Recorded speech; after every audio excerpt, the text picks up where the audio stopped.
내가 너를 어떻게 가르쳤는데. 치매 환자로 몰고 재산 빼돌리라고. 내가 그렇게 가르쳤어? 이 배은망덕한 자식아. 안녕하세요. 부엌사연 구독자 여러분. 저는 경상북도 경주시에서 살고 있는 칠순을 앞둔 권영숙입니다.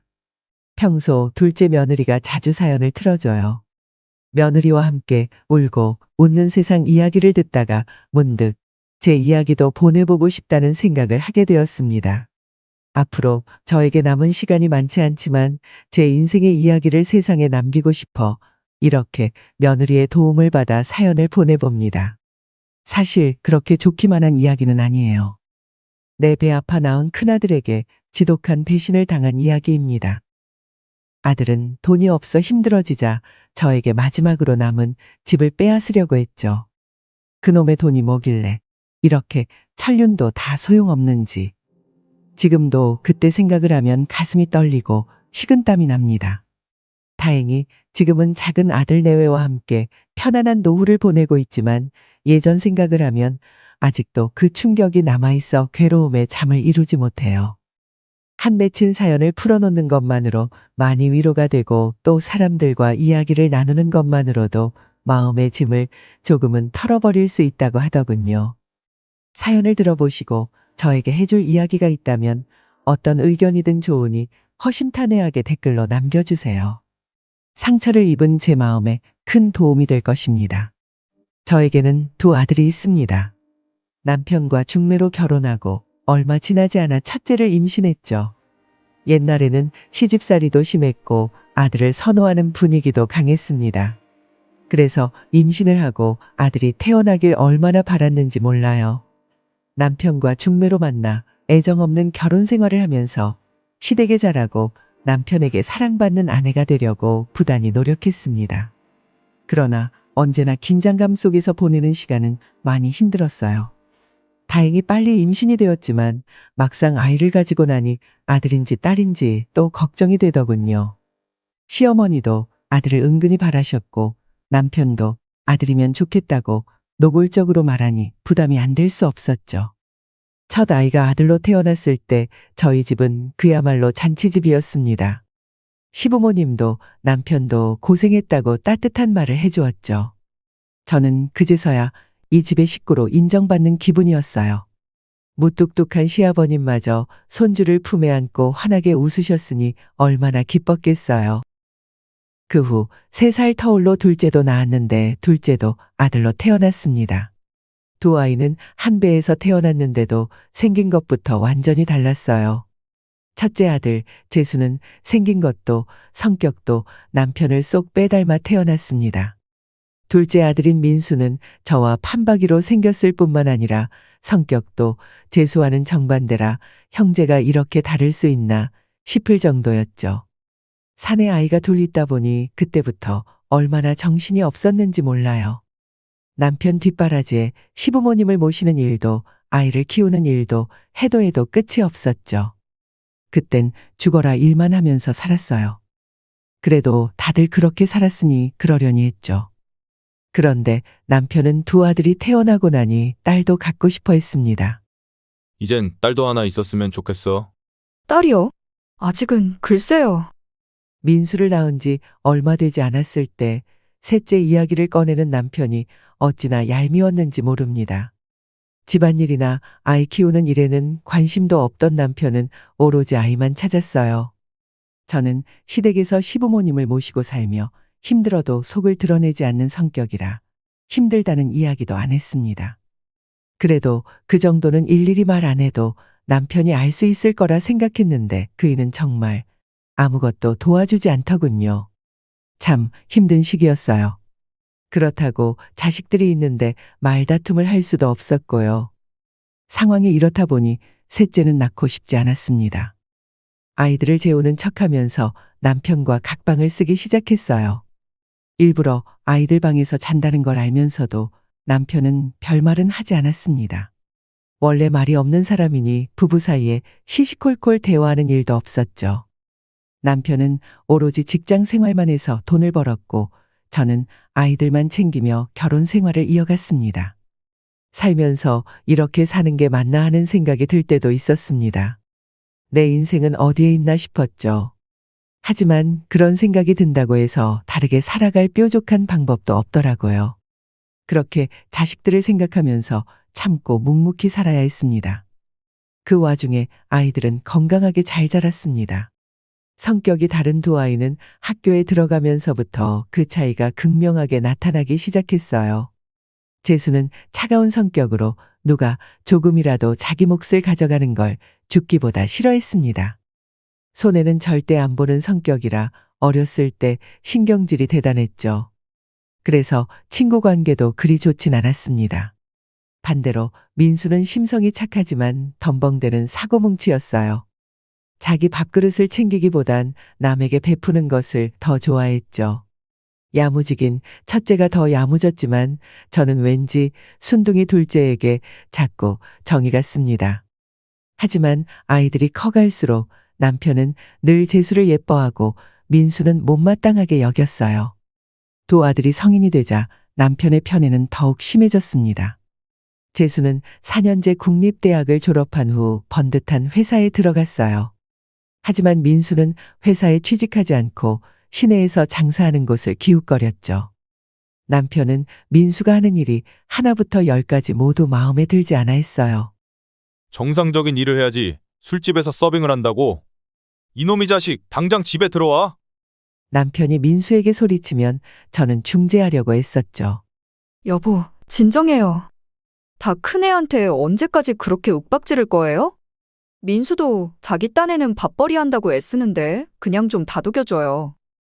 재수는 지금 번듯한 회사에 취직해서 승진을 한 해 만에 하는데 그 자식은 한다는 일이 남한테 술 팔면서 굽실거리고 있으니 내가 안 답답하겠어? 그럴 때면 제가 무슨 말을 할 수 있었겠어요? 앞뒤 꽉 막혀 말이 안 통하는 남편을 붙잡고 얘기해봐야 입만 아플 뿐이었습니다. 어릴 때부터 계속 못한다는 소리만 듣고 자란 민수는 남들이 보면 한심한 놈일지도 모르겠어요. 하지만 제 눈에는 그저 인정받고 싶어하는 순하고 성실한 아이였습니다. 어떻게 사람이 모두 똑같이 살 수 있겠어요? 민수는 항상 집안에서 아픈 손가락으로 여겨졌습니다. 형인 재수는 동생을 한량으로 보았고 둘은 붙었다 하면 으르렁거리며 싸우기 바빴죠. 가게 때려치고 기술 배워서 작은 회사나 들어가. 아버지 보기 부끄럽지도 않아. 형은 형 일이나 잘해. 나도 내 밥벌이는 알아서 한다고. 한심한 놈, 네가 그러니까 안 되는 거야. 어디 일 같지도 않은 그런 일을 하면서 밥벌이 한다고 큰 소리야. 그렇게 서로 투닥대기도 했지만 각자 열심히 살던 어느 날 재수가 회사 생활을 한 지 5년이 넘어가던 참에 저와 남편을 앉혀놓고 말했습니다. 엄마, 아버지, 저 결혼하고 싶습니다. 같은 회사 다니는 직원인데 2년 정도 교제했어요. 재수가 대리로 승진하고 얼마 지나지 않아 결혼하고 싶다며 여자를 데리고 왔습니다. 같은 회사에 다니고 있었고 집안도 나쁘지 않았어요. 다만 집에서 외동으로 자랐다는 소식에 저는 조금 걱정이 되었습니다. 과연 성격이 까탈스러운 큰아들이 결혼 생활을 원만하게 할 수 있을까 싶었죠. 하지만 남편은 며느리가 마음에 들어서 어쩔 줄 몰라 하더군요. 그래, 아버지가 사업을 하신다고? 네, 건설 회사를 운영하고 계세요. 건설 사업이 쉽지 않은 일인데 참 대단하시구나. 남편은 며느리로 들어올 아이가 외동이라 혹시나 그 사업체가 나중에 재수에게 넘어오지 않을까 하는 기대를 했었죠. 하지만 오히려 저는 재수 성격에 그 집안에 너무 치우치지 않을까 걱정도 됐습니다. 그런 우려는 뒤로 하고 남편은 아들의 결혼을 두 팔 벌려 환영했어요. 그렇게 재수의 결혼식이 올려졌습니다. 결혼을 준비하는 동안 민수는 친척들 사이에서 천덕꾸러기로 입방아에 오르내렸죠. 오랜만에 만난 친척들은 재수의 결혼을 축하하면서 한편으로는 민수의 근황도 확인하려고 했어요. 민수는 어릴 때부터 계속 형과 비교당하며 자랐습니다. 공부 잘하는 재수에게는 칭찬이 차고 넘쳤고 민수에게는 구박과 타박이 끊이지 않았어요. 민수는 딱 고등학교까지만 공부했어요. 고등학교도 인문계가 아닌 기술을 배우는 실업계였죠. 대학은 생각하지도 않았고 취직도 몇 번 시도해보다 결국 포기했습니다. 그리고 나서 술집에서 일을 하기도 하고 옷가게에서 옷을 팔기도 했어요. 민수는 언제 취직하려고 그래? 이제 그만 정신 차려야지. 어련히 때 되면 알아서 잘 하겠지요. 너무 그러지 마세요. 그렇게 넋 놓고 있다 한 세월 금방이야. 사람이 회사를 다녀야 편하게 살지. 장사는 안 돼. 이제 헛바람 들 나이도 아니지 않나? 어릴 때부터 계속된 비교에 지친 민수는 어른들이 계실 때 집에 들어오려고 하지 않았어요. 저는 그런 민수를 보며 마음이 많이 아팠습니다. 손가락 중에서도 아픈 손가락이 더 신경 쓰이는 법이죠. 남들은 민수를 모자라게 보더라도 저에게는 착하고 소중한 아들이었습니다. 재수가 장가를 가면서 분가하자 민수는 집에서 보내는 시간이 늘었어요. 불편한 형이 없으니 집에 들어오기 시작한 것이죠. 물론 남편이 없는 시간에만 주로 집에 있었습니다. 남편도 민수를 볼 때마다 타박하는 일이 많았으니까요. 자연스럽게 민수와 저는 둘이 지내는 시간이 늘었습니다. 민수야, 일어나서 점심 먹어. 밤에 일을 하는 아들은 새벽녘에 들어와 잠을 잤고 저는 오전 중에는 푹 자도록 두었습니다. 점심시간에 깨워서 밥을 먹였죠. 남편은 남들 다 일할 때 잔다고 민수를 한심하게 여겼지만 저는 고생스럽게 일하는 민수가 안쓰러웠습니다. 그래서 점심은 꼭 같이 먹었죠. 집에서 혼자 밥 먹는 걸 볼 수 없었기 때문입니다. 밤에 일하는 거 힘들지 않아? 이제 다른 일도 좀 해보지. 이젠 적응돼서 별로 안 힘들어. 나도 오래 일했으니까 밑에 애들 관리하고 그러지. 하는 일은 예전보다 더 편해. 위험하고 그런 건 아니지? 그런 일은 하면 안 돼. 엄마, 내가 알아서 할게. 위험한 일이면 나도 안 하지. 밤낮이 바뀌어서 그렇지 위험한 일은 아니야? 그래, 만나는 아가씨 생기면 엄마한테 소개도 시켜주고. 형도 결혼했으니까 너도 이제 장가 가야지. 나는 결혼 안 해. 형처럼 잘난 며느리도 못 데려오고. 엄마는 잘난 며느리 안 봐라. 너랑 잘 사는 게 더 중요하지. 이렇게 민수와 저는 차를 마시며 이런저런 이야기를 나누기도 하고 같이 장을 보러 가기도 했어요. 민수는 늘 무거운 짐을 들어주곤 했습니다. 저는 그런 민수에게 나가서 친구를 만나든 여자를 만나든 바깥에서 시간을 보내라고 했지만 아들은 저와 함께 있는 게 더 좋다고 했습니다. 어릴 때 할 거 다 해봤다면서요. 남들은 아들만 둘이라고 딸이 없어서 아쉽겠다 했지만 저는 전혀 아쉽지 않았습니다. 민수는 아들처럼 듬직하고 딸처럼 섬세했죠. 부족함이 전혀 없는 고마운 아들이었어요. 그러던 어느 날 재수가 결혼하고 5년쯤 지났을 때였습니다. 건강검진을 받은 후 남편의 간에서 종양이 발견되었어요. 전혀 예상하지 못했던 일이었기에 가족은 큰 충격을 받았습니다. 아무런 증상도 없었는데 이미 3기까지 진행된 상태라 남편도 저도 심적으로 많이 힘들었어요. 의사는 수술을 해도 완치될 가능성이 희박하다고 했지만 남편은 지푸라기라도 잡는 심정으로 수술을 강행해 달라고 했습니다. 그러나 시기가 늦어 이미 다른 장기로 전이된 암을 완전히 제거할 수 없었어요. 고통스러운 항암 치료를 받았으나 남편은 몇 개월 뒤 세상을 떠났습니다. 종양을 발견한 날부터 남편의 장례식을 치른 날까지 채 1년이 걸리지 않았어요. 검사부터 항암 치료까지 그 모든 과정을 곁에서 지켜본 저는 정신적으로 너무 피폐해졌습니다. 예상하지 못했던 죽음으로 마치 뒤통수를 맞은 기분이었죠. 그때 남편의 나이 65이었습니다. 결코 적은 나이는 아니었지만 떠나기에도 너무 이른 나이였어요. 어떻게 사람이 이렇게 허망하게 떠날 수 있나. 저는 그때의 충격을 아직도 잊을 수 없습니다. 남편을 잃은 슬픔은 이루 말할 수 없었어요. 민수에게 의지하며 그 시간을 견뎌냈습니다. 평생 다정하게 말 한번 해본 일 없이 남처럼 살았던 남편이지만 그래도 세상에서 유일하게 의지하기도 했던 사람이었어요. 그래서 갑작스럽게 닥친 남편의 죽음에 정신적으로 큰 충격을 받았죠. 남편의 장례가 끝나고 한동안 몸져 누워 일어나지 못했어요. 그런 저를 계속 돌봐준 건 민수였습니다. 엄마 일어나서 죽이라도 좀 드세요. 이러다가 엄마도 아빠 따라가려고 그러세요. 금방 먹을게. 지금 앉을 기력도 없어서 그래. 안 돼요, 엄마. 이거 먹고 다시 누우세요. 오늘 한 끼도 안 드셨잖아요. 남편을 보내고 하루가 다르게 야위어가는 저를 보며 민수는 걱정이 많았습니다. 둘째는 하던 일도 잠시 멈추고 저를 곁에서 돌봐주었어요. 저도 그런 아들을 생각해서 기운을 차리려 했지만 정말 물 한 모금도 넘길 수가 없어서 아무것도 먹을 수가 없었습니다. 결국 민수는 집으로 의사까지 불러 진찰을 보고 링거까지 맞도록 했죠. 심리적인 요인으로 식사를 못 하시는 것 같네요. 의사의 말을 듣고는 그날부터 민수는 저와 한 방을 쓰기 시작했습니다. 불편한데 왜 여기서 자? 내 방 가서 편하게 자. 나 당분간 엄마랑 같이 여기서 잘 거예요. 그러니까 쫓아내려고 하지 말고 그렇게 알아요. 민수야, 엄마 정말 괜찮아. 괜찮은 거 다 알아요. 내가 그렇게 하고 싶어서 그래. 남편의 장례식이 끝난 후 재수는 딱 2번 저를 보러 집에 왔습니다. 그것도 큰일을 치른 후 몇 개월이 지나서였죠. 아내는 안 오고 혼자서만 왔더군요. 좀 어떠세요? 괜찮으세요? 내 처는 어쩌고 혼자 왔어. 장인어른 집안에 행사가 있어서 집사람은 거기 갔어요.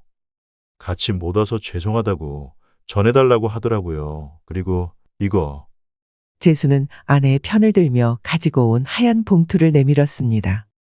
이걸로 드시고 싶은 거 사드세요. 입맛이 없어도 억지로라도 드셔야죠.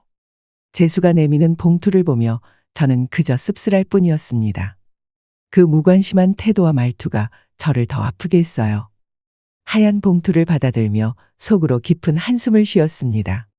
감정이라고는 하나도 느껴지지 않는 재수의 건조한 눈빛을 보며 가슴속에 냉기가 도는 기분이 들었습니다. 문득 내가 죽어도 이 아이는 울지 않을 것 같다는 생각이 들어 서글픈 기분까지 들더군요. 어릴 때부터 집안의 관심과 사랑을 독차지하며 자란 재수가 왜 이렇게 차갑기만 한지 도통 원인을 알 수 없었습니다. 재수가 혼자 온 것이 못마땅했던 민수는 형을 답답하다는 듯 바라보며 삐딱하게 앉아 있었죠. 그러다가 봉투를 가져가 안에 든 금액을 확인했어요.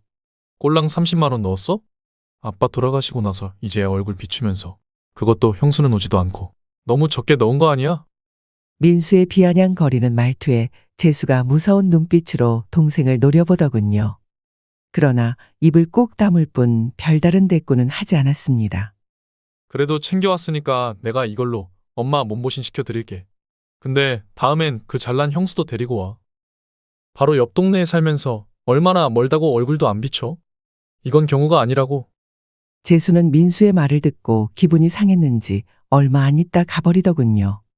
둘이 아웅다웅하는 모습을 보는 것이 하루 이틀 일도 아닌데 형제가 서로를 보며 웃는 날이 갈수록 없어지는 듯하여 많이 씁쓸했습니다.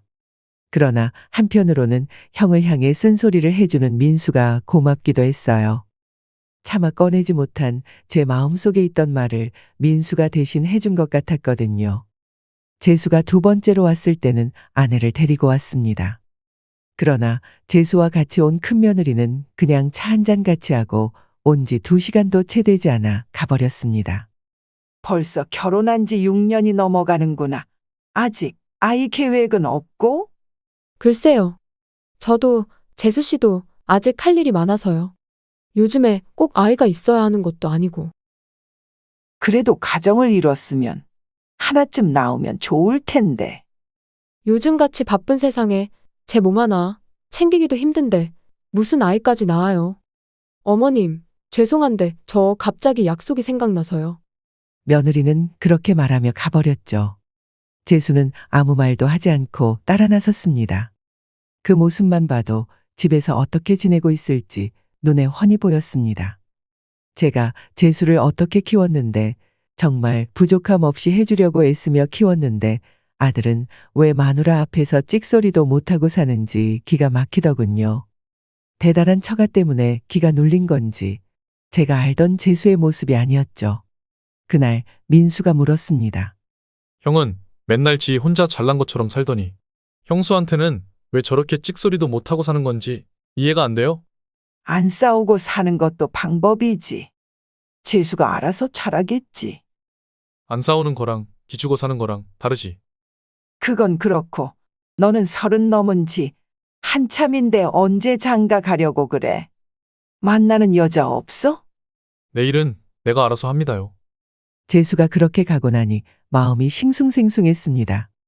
하지만 민수 덕분에 금세 마음이 풀렸어요. 민수는 긴장된 분위기를 어느새 풀리게 하는 능력이 있었습니다. 덕분에 저는 어느 정도 기력을 찾게 되었고 민수도 다시 자기 일을 찾아 집중하기 시작했죠.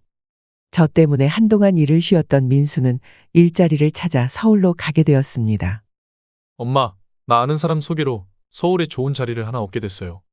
이번 일 잘하면 앞으로 안정적으로 자리 잡을 것 같아요. 걱정하지 마세요. 자주 전화할게요. 그래, 잘 다녀와라. 건강 조심하고. 민수가 떠나고 나니 또다시 집안이 조용해졌습니다. 아들이 떠나기 전 저는 걱정이 돼서 발걸음을 떼지 못하는 아들에게 말했어요. 가서 한 푼이라도 더 벌고 예쁜 며느리 데리고 와라. 민수를 안심시키려고 씩씩하게 말했지만 둘째는 군대 갈 때 빼고는 떨어져 지낸 적이 없어서 괜찮다고 해놓고 빈집에 홀로 있는 게 얼마나 외로웠는지 모릅니다. 민수는 일터로 떠나는 마지막 날까지 저를 챙겼어요. 제가 밥도 잘 먹고 거동도 잘할 수 있는지 몇 번이나 확인하고 나서야 일을 하러 떠났죠. 그 모습을 보며 얼마나 고마웠는지. 사람들이 뭐라고 하든 민수는 저에게 최고의 아들이었어요. 민수가 서울로 가고 저는 체력을 키운다고 운동도 하고 등산도 하며 노력을 했습니다. 그러는 동안 먼저 간 남편에 대한 마음도 많이 정리가 되었어요. 남편이 남기고 간 집과 보험금 그리고 퇴직금이 있어서 혼자 남은 여생을 사는 건 크게 걱정이 되진 않았어요. 남편 보험금 5억은 첫째가 저의 노후 연금으로 만든다며 가져갔습니다. 첫째 말로는 무슨 연금 상품에 돈을 1년 이상 넣어 놓으면 그 이후 20년 동안 꼬박꼬박 한 달에 얼마가 나온다고 하더군요. 저는 그 말을 믿고 첫째에게 보험금을 맡겼습니다. 30년 넘는 세월 동안 남편은 참 정이 없던 사람이었지만 성실한 건 알아줬어요. 착실하게 자산도 만들어 놓고 보험도 철저하게 준비를 한 덕분에 저는 노후 걱정 없이 지낼 수 있었습니다. 집도 지금은 혼자 살기에는 컸지만 아이들이 어릴 때부터 자란 추억이 있는 곳이라 관리하기 힘들더라도 계속 살고 싶었습니다. 나이를 먹을수록 추억을 먹고 사는 거잖아요. 그래서 의미 있는 그 집은 계속 남기고 싶었죠. 그런데 어느 날 첫째 며느리가 갑자기 찾아와 뜬금없는 소리를 했습니다. 어머님, 이제 이 집 팔고 신축 아파트로 이사하시는 게 어떠세요? 저는 며느리의 말을 듣고 놀랐습니다. 애당초 이사 생각은 전혀 없었거든요. 어머니가 혼자 살기에 크기도 너무 크고요. 옆 동네에 신축 아파트 단지가 들어왔던데 거기가 주변에 공원 조성도 잘 되어 있어서 살기 좋대요. 작은 평수로 그쪽으로 이사를 하셔요. 어머님도 아버님을 이제 그만 잊고 새 출발하셔야죠. 며느리는 과일 바구니를 안겨주며 계속 이사 얘기를 꺼냈습니다. 하지만 이사 생각이 없었기에 며느리의 말을 들으려 하지 않았어요. 엄마, 우리 집이랑도 가까워서 그쪽으로 이사하시는 게 좋을 것 같아요. 제가 이제 엄마한테 잘해보고 싶어서 그래요. 가까이 계시면 찾아오기도 좋고, 우리 이제 애도 가질 건데 자주 오셔서 손주도 보셔야죠. 재수가 이렇게 살갑게 말을 걸던 녀석이 아닌데 단박에 거절하기도 어렵고 그랬습니다. 하지만 덜컥 살던 집을 팔고 이사 가는 것도 내키지 않았어요. 저는 아들 내외에게 이사 가는 건 좀 더 생각해 보자고 했습니다. 두 사람은 실망하는 표정을 지었지만 알겠다고 하고는 돌아갔어요. 혹시나 민수가 이 일을 알면 신경을 쓸까봐 따로 말하지 않았지만 그날 이후 재수와 며느리가 자주 찾아와 끈질기게 이사 얘기를 꺼냈습니다. 어머님, 이사 가시는 거 아직 생각이 없으세요? 이제 그 얘기는 안 하고 싶구나. 내가 싫다고. 몇 번을 말해야 되겠니? 어머님, 그래도 다시 한번 생각해 보세요. 저희만 좋은 게 아니라 어머님한테도 좋은 일이에요. 글쎄, 싫다니까 그만 좀 해라. 저는 결국 역정을 내고 말았습니다. 아들과 며느리는 표정이 굳어졌고 잠시 어색한 분위기가 흐른 후 며느리가 다시 말을 시작했어요. 어머님, 그동안 말씀을 안 드렸는데 이 사람 회사 그만뒀어요. 저희 친정 아버지한테 좋은 사업을 추천받아서 자기 사업 시작했어요. 그런데 지금 상황이 안 좋아서요. 며느리는 침착하게 말을 했습니다. 아들이 다니던 회사를 그만두고 사업을 시작했는데 처음에는 잘 되다가 점점 어려워져서 결국 살고 있는 아파트까지 모조리 저당 잡혔다고 하더군요. 지금은 빚쟁이들이 매일 집에 찾아오는 수준이라고 했습니다. 저는 너무 놀라 말문이 막혔어요. 정 힘들면 내가 맡겨놓았던 아버지 보험금으로 어떻게 안 되겠니? 엄마, 그 보험금 이미 없어진 지 오래예요. 뭐, 그 돈도 싹 날린 거야? 맞아요. 그 돈도 지금은 없어요. 집까지 넘어가는 마당에 현금이 있을 리 없잖아요. 재수야, 그 돈이 어떤 돈인데? 그러니까 엄마, 이 집 팔아서 좀 도와주세요. 지금 회사 부도 나면 정말 한 푼도 못 건져요. 지금 급한 불만 끄면 다시 일어설 수 있어요. 너무나 갑작스러운 상황에 어찌할 줄을 몰랐습니다. 아들과 며느리가 저밖에 없다는 눈빛으로 쳐다보는데 정말 난감하기도 하고 화가 나기도 했어요. 믿고 맡겨두었던 남편의 보험금마저 저 몰래 당당히 털어서 써놓고 일말의 미안함도 느끼지 않은 표정이었죠. 그러나 이건 아니다 싶어서 단호하게 말했습니다. 이 집은 안 돼. 너희들이 얼마나 급한 상황인 줄은 알겠다만 그래도 이 집은 안 돼. 제 말에 두 사람은 마음이 상한 표정을 지었습니다. 그리고는 인사도 없이 가버렸어요. 저는 너무나 놀라서 한동안 멍하니 있었어요. 5억이나 되는 남편의 보험금이 몽땅 사라졌지만 아들은 돈에 대한 말 한마디 없이 매정하게 떠났습니다. 그런 아들의 뒤통수를 보면서 억장이 무너지는 기분이 들었죠. 이미 수억을 까먹은 사업을 무슨 수로 다시 일으킨다는 건지 이 집을 팔아서 도와줘도 어려울 것 같다는 예감이 들었습니다. 게다가 저도 제 노후를 위해서는 이 집이 필요했죠. 여러 가지 사정으로 거절했지만 마음이 편할 리 없었죠. 부모 마음에 뭐라도 도와주고 싶은 게 당연한데 아무리 생각해도 이건 아니었습니다. 혹시라도 일이 잘못되어 아들 내외가 갈 곳이 없어지면 이 집에라도 들어와서 같이 살아야 할 텐데 그러려면 돌아올 곳이 있어야 한다는 생각도 들었어요. 그런 여러 가지 생각을 했지만 아들 내외는 서운함을 감추지 못했습니다. 민수는 며칠에 한 번씩 전화를 했고 서울에서 일하는 아들이 혹시 날 걱정할까봐 재수와 있었던 일은 말하지 않았습니다. 민수도 언제까지나 제 뒤치다꺼리를 할 수는 없으니 부담이 되는 말은 아끼고 싶었어요.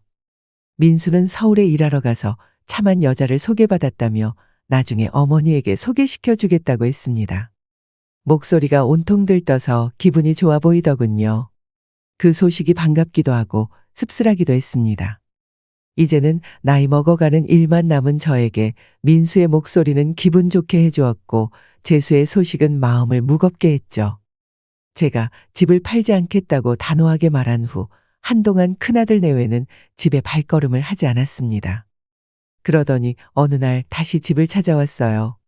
어머님, 어제 제가 가져다 드린 반찬은 다 드셨어요? 반찬, 무슨 반찬? 너희가 언제 왔다고 그러니? 재수는 당황한 표정으로 며느리를 쳐다보았습니다. 며느리도 사색이 된 표정으로 재수를 바라보았죠. 어머님, 어제 진짜 왔었어요. 같이 점심도 먹고 반찬도 냉장고에 넣어놨잖아요. 기억 안 나세요?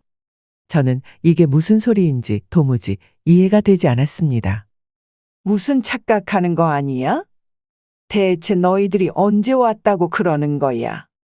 그때 며느리가 기다렸다는 듯 나서며 말했습니다. 그때 며느리의 번쩍이는 눈빛이 참 무섭게 느껴졌어요. 여보, 어머님 이상해. 아무래도 치매가 오신 것 같아. 검사 한번 받아봐야 하는 거 아니야? 아들 내외는 갑자기 저를 치매 환자로 몰아가기 시작했습니다. 저는 어안이 벙벙해서 어찌할 바를 몰랐어요. 그 뒤로 몇 번이나 큰아들과 큰며느리는 제 기억력에 문제가 있다며 치매라고 몰아갔고, 그때마다 저는 답답해서 무슨 소리를 하냐고 물었지만 소용없었습니다. 엄마, 진짜 기억 안 나세요? 요즘 많이 심해지신 것 같아요. 무슨 소리야? 나는 멀쩡해. 답답해서 소리쳤지만 아들 내외는 동문서답하며 갈수록 상태가 심각해진다는 말을 하더니 병원에 데려가려고 했습니다. 어느 순간 저는 이 상황이 아들 내외가 짜고 치는 고스톱이라는 것을 눈치챘어요. 며느리는 둘째치고 내 아들마저 나를 치매 환자로 몰고 가는 걸 보고 억장이 무너지는 것 같았습니다. 10달을 품고 배 아파 낳은 자식이, 아들이 세상에 태어나 힘차게 울음을 터뜨렸던 그 모습이 아직도 선명한데, 나에게 엄마라는 이름을 처음으로 준 그런 아들이 재산을 가로채려고 나를 병원에 집어넣으려 한다니, 그 심정을 이해할 수 있겠습니까? 저는 어느 순간부터 아무 말도 하지 않았습니다. 저의 행동이 변하자 아들은 눈치 보기 시작했습니다. 뻔히 다 아는 것 같았죠. 제가 그들의 계획은 눈치를 채고 말을 하지 않는다는 것을요. 병원에 집어넣으려고 아내와 작당하면서도 식은땀을 흘리는 아들을 보며 저는 속으로 눈물을 삼킬 수밖에 없었습니다. 며느리는 제가 말을 더 이상 하지 않으니 자기 마음대로 되는 것 같아 신이 난 것 같더군요. 하지만 저는 계속 말을 하지 않았습니다. 왠지 더 말을 하고 싸우다가는 요양병원이 아니라 정신병원으로 가게 될 것 같은 불안감이 있었기 때문이죠. 아들 내외가 작당하는 말을 들었는데 충분히 그럴 가능성이 있었어요. 아들과 며느리가 이렇게까지 할 수 있다는 것이 도무지 믿기지 않았고 이해도 되지 않았습니다. 확실한 건 재수가 더 이상 제가 알던 그 아들이 아니라는 것이었어요. 결혼을 하고 아들은 완전히 변해버렸습니다. 결국 재수와 며느리는 저를 요양병원에 입원시켰습니다. 엄마, 당분간만 여기 계세요.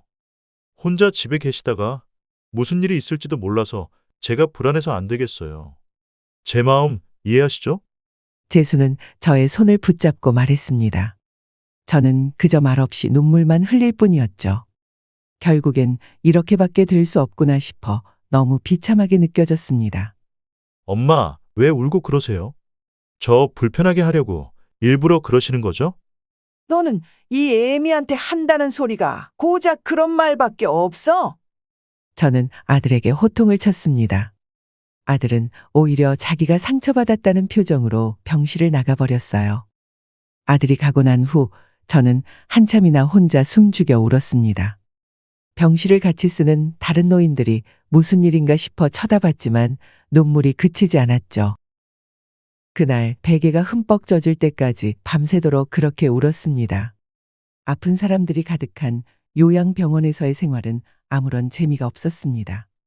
병이 있는 사람이라면 몰라도 멀쩡한데 하루 종일 가만히 있는 것이 너무나 힘들었어요. 저는 민수에게 연락을 하려고 했지만 생각처럼 쉽진 않았습니다. 가족의 요청인지는 몰라도 병원에서는 환자들에게 전화를 잘 주지 않다군요. 간호사들도 감시하는 것 같은 느낌이 들어 요양보호사 한 명을 설득하여 핸드폰을 빌렸습니다. 그걸로 민수에게 전화를 걸었죠. 저는 민수에게 있었던 일을 모두 다 얘기했습니다. 엄마, 어디에요? 왜 전화가 안 돼요? 민수야, 재수가 날 요양병원에 넣었다. 나는 정말 멀쩡한데 며느리와 함께 자꾸 내가 치매에 걸렸다고 하는구나. 뭐라고요? 그런 말도 안 되는 소리가 어딨어요. 지금 어디 요양병원이세요? 여기 국립공원 가는 길목에 있는 큰 요양병원 기억나니? 바로 거기야. 나 좀 도와다오. 혼자선 도저히 안 되겠구나. 뒤늦게 상황을 알게 된 민수는 화가 나서 어쩔 줄 몰라 했습니다. 분통함에 못 이겨 눈물까지 흘렸죠. 아니, 그 인간이 진짜. 엄마, 재수 그 쓰레기 같은 놈이 어떻게 엄마를 치매 환자로 몰아? 엄마가 지한테 어떻게 했는데. 저는 계속 울기만 했습니다. 뭐라고 말을 할 수가 없었어요. 민수는 바로 병원으로 찾아오겠다고 하며 전화를 끊었습니다. 다음 날 민수는 병원으로 찾아왔는데 어떤 카메라와 영상을 함께 가져왔죠. 엄마, 내가 서울 가기 전에 엄마 혼자 있는 게 걱정돼서 집에 CCTV 달아놨던 거 기억나요? 현관에 하나, 거실에 하나 설치한다고 했잖아. 작게 천장이랑 벽에 붙였던 거 기억하죠? 영상 찾아보니까 형이랑 형수가 연극하면서 짜고 친 게 분명해요.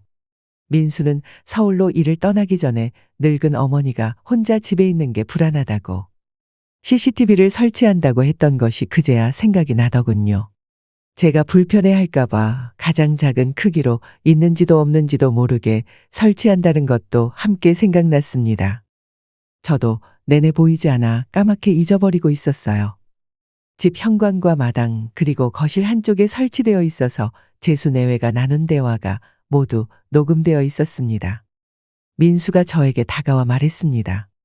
엄마, 형이 엄마 집을 담보 잡고 대출도 하려는 것 같아요.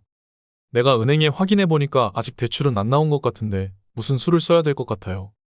알고는 있었지만 민수의 입으로 사실을 확인받으니 가슴이 미어지는 것 같았습니다. 한참을 오열하다가 순간 재수가 너무나 괘씸하다는 생각이 들었어요. 재수를 어떻게 키웠는데 먹을 거 안 먹고 입을 것 안 입고 대학 보내줬더니 이렇게 뒤통수를 칠 수 있나 싶어 너무나 심했습니다. 보니까 지금 형수랑이 집에 들어와 있는 것 같아. 전에 살던 집으로 못 들어가는지 이사를 온 것 같진 않은데 엄마 집에서 며칠 동안 머물고 있어요. 그래, 알았다. 민수야, 나도 이제는 가만히 있지 않으련다. 저는 마음을 단단히 먹었어요. 이대로 당하고만 있을 수는 없었으니까요. 일주일 뒤 재수에게 전화를 걸어 할 말이 있으니 큰며느리와 함께 병원으로 오라고 했습니다. 어떻게 된 일인가 싶었는지 둘은 바로 오더군요. 어머님, 얼굴이 지난번보다 좋으시네요. 요즘 요양원 밥 맛있죠? 큰며느리가 가증스럽게 웃으며 말했습니다. 내가 진짜 환자도 아닌데 환자식이 맛있겠니? 아니, 엄마 또 이러시네. 치매라서 계속 왔다 갔다 하는 거예요. 연락도 하시길래 조금 좋아진 줄 알았더니. 재수가 혀를 차며 말했습니다. 저는 아들과 며느리를 남보듯 쳐다봤어요. 저게 내 속으로 낳은 그 자식이 맞나 싶었습니다. 그래서 무슨 말씀을 하시려는 건데요?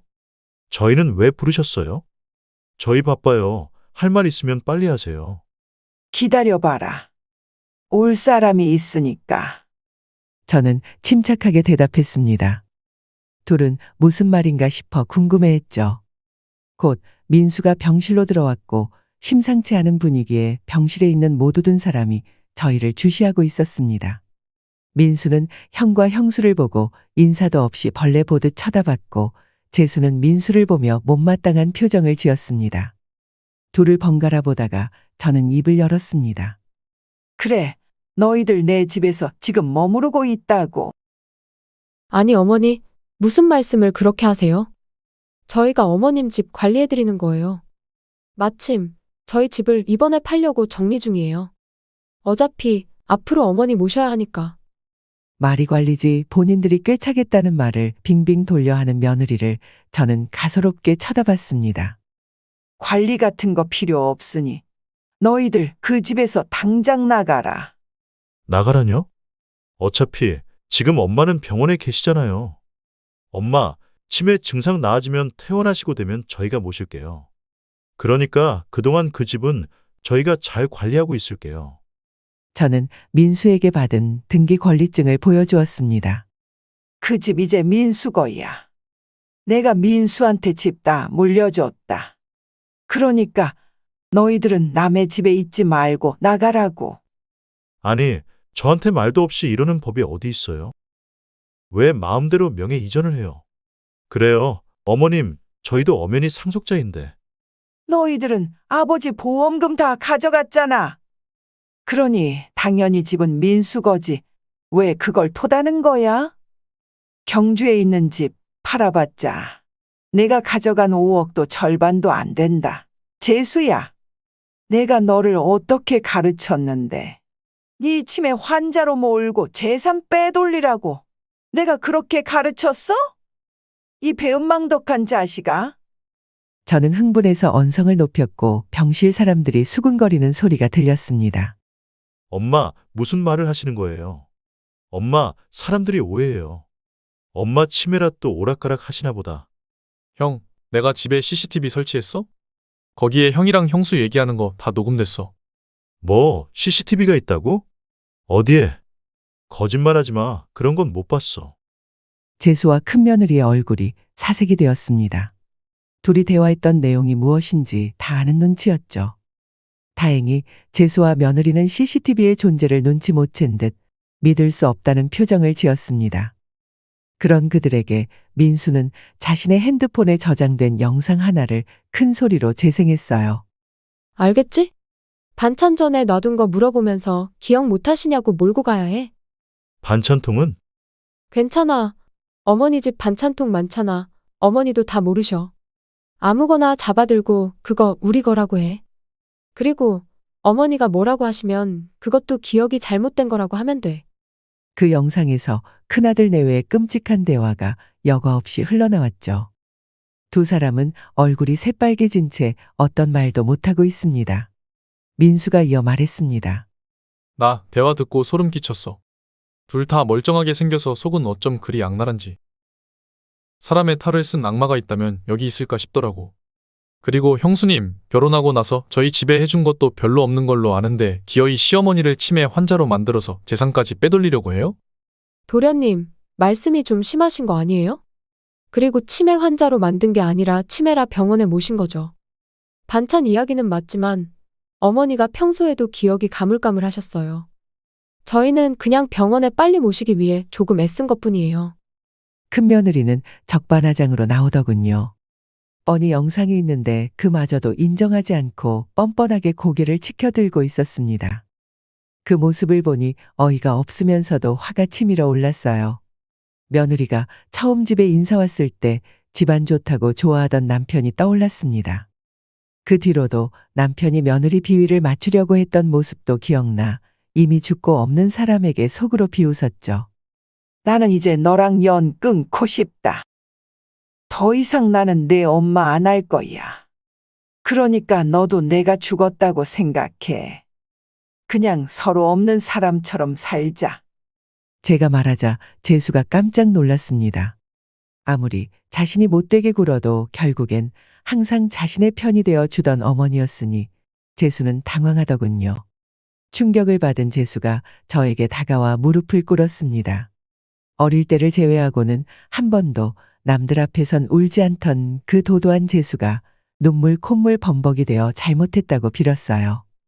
엄마, 잘못했어요. 제가 정말 잘못했어요. 사업도 힘들고 돈 나올 구멍도 없고 해서 제가 잠깐 눈이 돌아갔었나 봐요. 죄송해요. 용서해 주세요, 엄마. 고개를 떨군 재수 곁에서 며느리는 멋쩍은 듯 우두커니 서 있을 뿐이었죠. 내가 아무리 울어도 나는 너를 용서할 수 없어. 그러니 일어나서 나가라. 내 집에서도 당장 나가. 다신 너를 보고 싶지 않다. 저는 단호하게 말했습니다. 재수는 계속 용서를 빌며 울었지만 저는 아들을 용서하지 않았어요. 그날을 회상하며 이 글을 쓰고 있는 지금. 시간이 한참 흘렀지만 아직도 그때를 생각하면 눈물이 납니다. 하지만 저는 용서하고 싶지 않았어요. 아니, 아들을 위해서라도 용서하면 안 된다는 생각이 들었습니다. 아들이 인생을 바로 살아가려면 제가 단호해져야 한다는 생각이 들었죠. 그날 이후 저는 재수와 큰며느리는 만나지 않았습니다. 가끔 핸드폰에 장문의 문자가 와서 안부를 묻긴 하지만 저는 묵묵부답으로 일관하고 있어요. 민수는 그 이후 서울에서 만났던 아가씨와 결혼했습니다. 현명하고 마음씨가 착한 아가씨를 데려왔고 신혼집은 경기도에 차렸어요. 저는 진심으로 그 둘을 축하해 주었습니다. 그 사이 민수가 하는 옷가게도 점점 장사가 잘 되어서 큰 집으로 이사까지 하게 되었어요. 그리고 3달 전 저도 경주에 있던 집을 팔고 민수 집 근처로 이사를 가게 되었어요. 가족에 대한 추억 때문에 남겨두고 싶었지만 좋은 추억만 있었던 건 아니라 문득문득 떠오르는 기억이 저를 고통스럽게 했기 때문입니다. 그 후 재수는 개인 파산을 했다는 소식을 들었습니다. 그리고 장인의 회사에 들어가 일을 한다고 하더군요. 결국은 밑에 들어가 사는구나 싶었습니다. 사실 재수의 파산은 하게 된 것은 장인이 더 이상 도와주지 않았기 때문이에요. 장인은 위험하다고 판단해 손을 뗐다고 하더군요.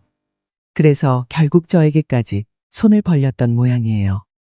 그런 사정을 이해 못하는 것은 아니지만 그래도 재수가 저에게 한 행동은 있을 수 없는 일이었습니다. 어떤 일이 있어 도 그러면 안 되는 거였죠. 결과적으로 그 사건으로 인해 재수는 인생의 큰 교훈을 얻었을 거라고 생각합니다. 그래서 앞으로 더 큰 일을 할 수 있을 거라 믿어 의심치 않아요. 재수는 똑똑하고 자기 일을 잘 해내는 아이니까 충분히 그럴 겁니다. 저는 오늘도 자식들을 위해 기도하고 있습니다. 아마 앞으로도 쭉 그러겠죠. 부모 마음은 변하지 않으니까요. 여러분, 부모는 늙고 병드는 과정에서 또 자식은 거친 인생을 살아가는 과정에서 때로는 서로 돌이킬 수 없는 상처를 주고 받을 수밖에 없는가 봅니다. 큰아들과 있었던 그 사건 이후로 제 가슴엔 커다란 구멍이 난 것 같아요. 물론 둘째 아들 내외가 저를 따뜻하게 보살펴 주지만 횡한 가슴이 시리는 아픔이 멈추지 않습니다. 여러분 중에도 비슷한 아픔을 가지고 계신 분이 있으시나요? 그렇다면 저에게 이야기해 주세요. 그 아픔을 어떻게 견디고 계시는지 또는 어떻게 이겨내셨는지 한마디 한마디 잘 듣고 간직하도록 하겠습니다. 그럼 오늘 제 이야기에 귀 기울여 주셔서 감사합니다. 모두 행복하세요. 오늘 사연 어떻게 들으셨나요? 이번 이야기가 구독자분들에게 따뜻한 위로가 되었으면 좋겠습니다. 느끼신 점이 있다면 댓글로 허심탄회하게 의견을 나눠주세요. 부엌 사연은 여러분의 구독과 좋아요 그리고 댓글로 유지됩니다.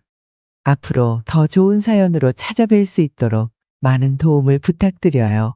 감사합니다.